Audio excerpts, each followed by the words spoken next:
Hello, my name is Alec Figueroa, and I am here in the Cruz-terion Closet. And we're gonna start taking a look around here. City of Lights, starring Charlie Chaplin, or Charles Chaplin, as he was also known as back in the day. Personally, I'm actually more of a Gold Rush kind of guy, but you can't go wrong with Charlie Chaplin. That's going in the bag. Oh, another classic here, War of the Worlds. Not the Steven Spielberg or Ice Cube version, unfortunately, but it's pretty good too. And you can't go wrong with this art. You can judge a book by its cover, and you can buy a Criterion disc based on its art. So that's coming with me. Does that say Virgin Hunters?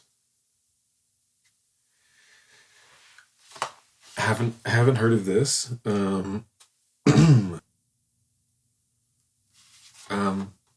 check it out. Why are there? There's two. Oh, sweet. John Wick, chapters 1 through 3. I'm a huge action film fan. When I saw the first one, I believe that was 2014. I'll never forget it. Awesome experience in the movie theater. Didn't really expect much. Keanu Reeves hadn't really been a huge name at the time. And this was completely up my alley. It reminded me of these games I was obsessed with at the time, Hotline Miami. Just like the neon and the music and the shooting and all of that. And I love all of them. 13 Ghosts. This is a fun movie. It was actually kind of ghost written by James Gunn. Fun fact for you if you didn't know that. And it's got a fun concept with like ghost hunters, and there's some fun twists. Is it Ghost Hunters actually?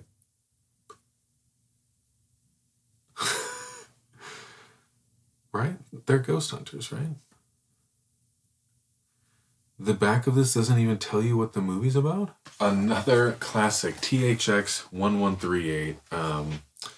First movie from George Lucas, and it's an absolute trip. It's a very cool, what a cool cover too. Very cool dystopian sci-fi, just very gritty, very grand. Really different from anything else George Lucas has done. I mean, it's not sci-fi in a Star Wars way, really. There's some DNA there, but the Star Wars thing that comes closest to this would be Andor. So if you're a fan of Andor, watch THX 1138. That's coming in the bag. Tit Queens of the Past, Volume 1. And there's Volume 1, 2, 3, 4, 8, and 9. So it looks like maybe 5 through 7 were all snatched up. Maybe those are the best ones of the franchise. Who was that? Was that Del Toro? Did he grab those? Oh, is that? No. Ready or Not. I just watched this and it was very cool. Just kidding. This is not the Ready or Not. Isn't that what that movie was called? Maybe I go low. Maybe I look down here.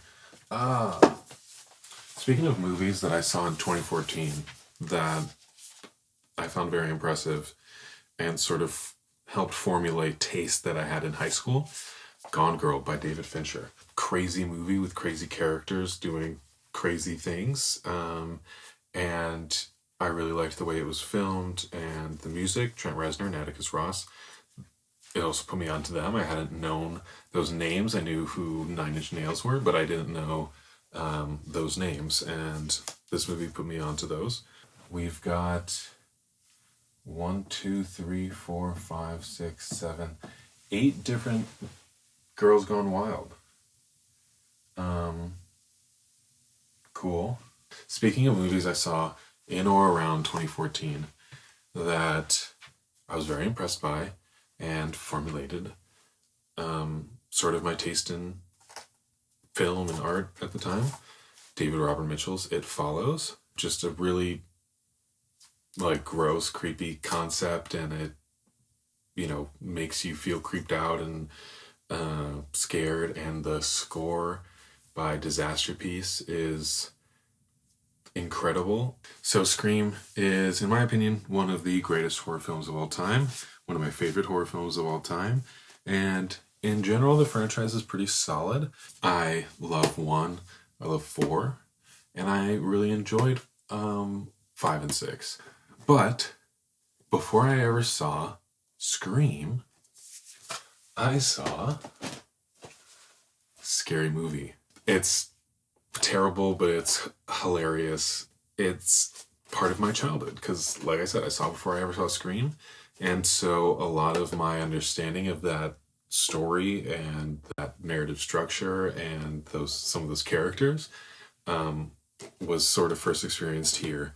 And then I saw Scream, and it like wasn't as scary to me because, I kind of had a comedic frame of reference. Quick and the Dead. I love Sam Raimi, one of my favorite directors. Just a cool sort of different thing from him. It's a Western. It doesn't really have any horror elements or anything like that. So great movie, awesome cast. Highly recommend. I actually don't have this, so it's coming in the bag. Lots of Hooters, fun bags, headlights, boobs, golden bozos, knockers. You know what we're talking about. Butts, tushes, fannies. One of my favorite movies of all time is Shaun of the Dead. An absolute incredible inclusion in this closet. This was another movie where it was sort of a comedic parody of a lot of classic movies, and I saw it before I saw those classic movies. So this was sort of the foundation for me. And it's my favorite Edgar Wright movie. It's my favorite. I almost call him Sean Pegg. James Gunn's The Suicide Squad.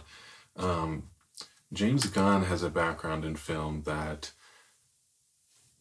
in his early days really tapped into kind of what I was saying with that, sort of over the top depravity and, ridiculousness.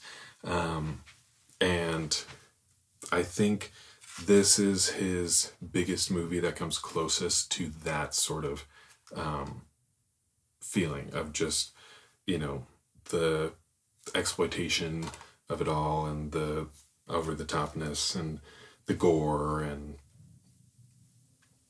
the depravity. All right, well, this was a fascinating experience, seeing this vast collection of great, good, okay, bad, and horrific films. Thank you for having me in the Cruz-terion Closet. It's been an absolute pleasure.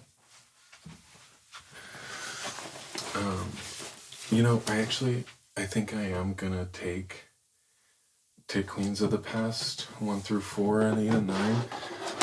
Are you guys sure you guys don't have 5, 6, 7?